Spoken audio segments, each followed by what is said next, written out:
നീ അതെന്താ കളിക്കുന്ന അപ്പു? പുറത്തോട്ട് ഇറങ്ങിയാട്ടെ. ഇത് പഴയ പതാകയല്ല. അച്ചാച്ചനോട് ഞാൻ പുതിയ പതാക മേടിക്കാനല്ലേ ഇന്നലെ പറഞ്ഞ.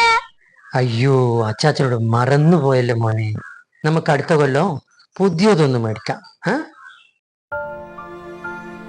അപ്പോഴേക്ക് അച്ചാച്ചനോട് പണിങ്ങിയില്ലേ? അച്ചാച്ചന്റെ മുഖത്ത് നോക്കിയേ. ശരിയാ, പതാക കുറച്ച് പഴയതാ. പക്ഷെ പതാക എത്ര പഴയതായാലും അതിന് പിന്നിൽ ചില ഓർമ്മകൾ, അതൊരിക്കലും ആർക്കും പഴയതാവില്ലപ്പോ.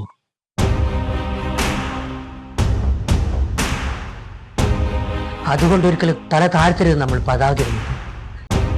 നെഞ്ചു വിരിച്ച് നിൽക്കണം അഭിമാനത്തോടു കൂടി.